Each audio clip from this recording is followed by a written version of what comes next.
మరో 2 గ్యారెంటీల అమలుకు తెలంగాణ ప్రభుత్వం సిద్ధమైంది. గ్యారెంటీల అమలు విధి విధానాలపై కేబినెట్ సబ్ కమిటీతో సీఎం రేవంత్ రెడ్డి సమీక్షా సమావేశం నిర్వహించారు.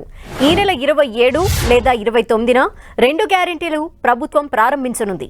గృహలక్ష్మితో పాటు 500 రూపాయలకు సిలిండర్ పథకాన్ని రేవంత్ సర్కార్ ప్రారంభించనుంది. గృహలక్ష్మి, గ్యాస్ సిలిండర్ పథకాల అమలుకు రంగం సిద్ధం చేయాలని సీఎం రేవంత్ రెడ్డి అధికారులకు ఆదేశాలు జారీ చేశారు. ప్రజాపాలనలో దరఖాస్తు చేసుకున్న వారిలో అర్హులందరికీ లబ్ధి జరిగేలా చూడాలని ముఖ్యమంత్రి స్పష్టమైన ఆదేశాలు జారీ చేశారు. తెలంగాణ సెక్రటేరియట్లో CM Revanth Reddy deputy CM Bhatti విక్రమార్కతో కలిసి కేబినెట్ సబ్ కమిటీతో సమీక్ష నిర్వహించారు. మంత్రులు ఉత్తమ్ కుమార్ రెడ్డి, దుద్దిళ్ల శ్రీధర్ బాబు, పొంగులేటి శ్రీనివాస్ రెడ్డి, ముఖ్యమంత్రి సలహాదారుడు వేం నరేందర్ రెడ్డి ఈ సమావేశంలో పాల్గొన్నారు.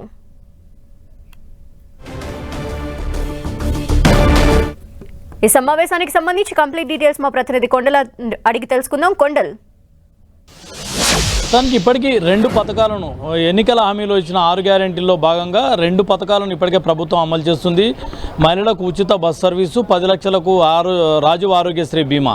ఇప్పుడు మరో 2 పథకాలను అమలు చేసేందుకు ప్రభుత్వం సిద్ధమైంది. దీనిలో భాగంగానే ఈ నెల 27 లేదా అంటే 29 ఈ 2 తేదీల్లో ఏదో ఒక రోజున ఈ 2 పథకాలకు శ్రీకారం చుట్టబోతుంది. ఆ 2 కూడా గృహజ్యోతి పథకం 200 యూనిట్ల ఫ్రీ కరెంటు ఇవ్వడం ఒకటైతే, రెండవది 500కే గ్యాస్ సిలిండర్ ఇస్తామని చెప్పి ఎన్నికల్లో హామీ ఇచ్చింది. ఈ 2 పథకాలను ఈ నెల 27 లేదంటే 29 తేదీల్లో అమలు చేయబోతుంది. దానికి శ్రీకారం చుట్టబోతుంది. అయితే ఈ 2 పథకాలను ప్రియాంక గాంధీ చేతుల మీదుగా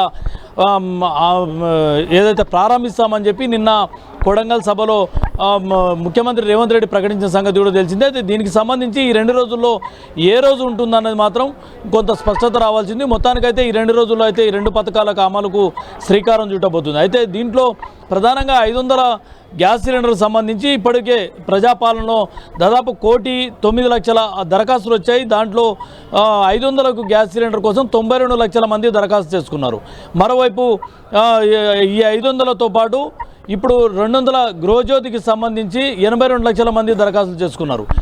వీరందరికీ ఈ పథకానికి 2 స్కీమ్స్ను అమలు చేసేందుకు ప్రభుత్వం సిద్ధమైంది. అయితే 500లకు సంబంధించి ఏ విధంగా అమలు చేయాలన్న దానిపైన కొంత అధికారులతో ఫీడ్బ్యాక్ కూడా తీసుకున్నారు. ఎందుకంటే గ్యాస్ సిలిండర్కి సంబంధించి ఇప్పటికే సెంట్రల్ గవర్నమెంట్ నుంచి ఇస్తున్న సబ్సిడీ కూడా డైరెక్టు అకౌంట్లోకే చేరిపోతున్న నేపథ్యంలో ఏజెన్సీకి ఇవ్వాలన్నా లేదంటే లబ్ధిదారుడికి ఈ 500 రూపాయలకు ఈ ప్రభుత్వం ఇచ్చే సబ్సిడీని ప్రకటించిన సబ్సిడీని ఇవ్వాలా అన్న దానిపైన అధికారులతో సీఎం రేవంత్ రెడ్డి అడిగి తెలుసుకున్నారు. దీంట్లో ఏది మెరుగైంది, ఏది సులభమైంది ఉంటే దాన్ని అమలు కావాలని చెప్పి అధికారులకు సీఎం ఆదేశించడం జరిగింది. ఇక గృహజ్యోతిలో భాగంగా 200 యూనిట్లు విద్యుత్తు ఫ్రీ ఇవ్వబోతుంది. వచ్చే నెల మార్చి ఫస్ట్ వీక్న బిల్లులు ఏదైతే కరెంట్ బిల్లులు చెల్లింపు ప్రక్రియ ఉంటుంది కాబట్టి అప్పుడు ఈ అర్హులైన వారందరికీ కూడా ఇప్పటికే గ్రౌండ్ వర్క్ అంతా విద్యుత్ శాఖకు సంబంధించిన అధికారులందరూ కూడా ఈ గ్రౌండ్ వర్క్ పూర్తి చేశారు.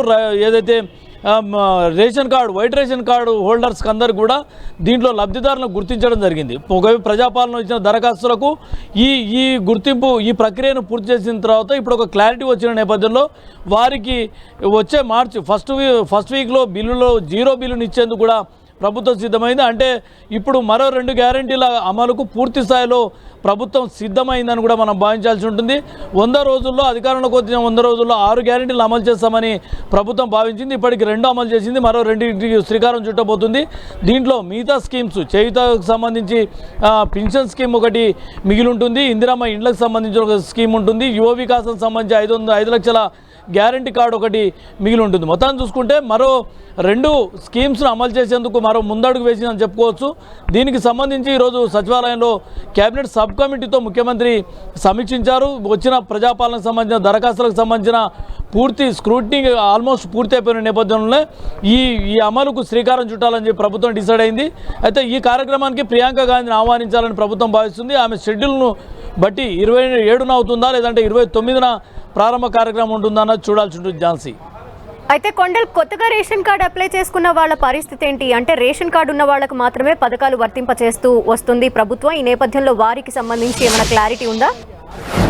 అంటే దీంట్లో ఎవరైతే ఇప్పుడు కొన్ని చోట్ల దరఖాస్తుల్లో నెంబరింగ్ తప్పించారు, కన్జ్యూమర్ నెంబరు తప్పించారు, కొన్ని చోట్ల ఏదైతే చిన్న చిన్న పొరపాట్లతో ఉన్న వారందరూ కూడా ఎక్కడ కూడా ఆందోళన పడాల్సిన అవసరం లేదు.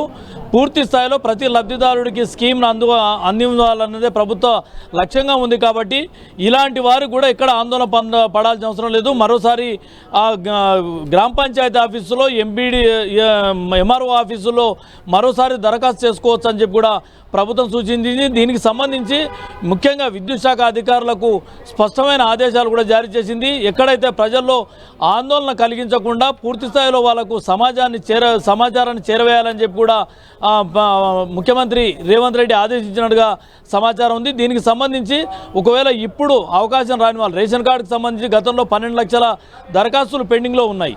ఇప్పుడు వారందరికీ కూడా ఇప్పుడు ఈ ప్రజాపాలన వచ్చిన దరఖాస్తుల బట్టి ఇప్పటికిప్పుడు రేషన్ కార్డులు కూడా ఇచ్చే పరిస్థితి ఉండదు. కాబట్టి ఏదైతే ఇప్పటి వరకు ఉన్న వైట్ రేషన్ కార్డు హోల్డర్లకు అందరికీ కూడా లబ్ధిదారులుగా గుర్తించారు. ఈ కొత్త వారిని కూడా గుర్తించే ప్రక్రియ యథావిధిగా కొనసాగుతుంది. కాబట్టి ఎవరు ఆందోళన చెందాల్సిన అవసరం లేదు.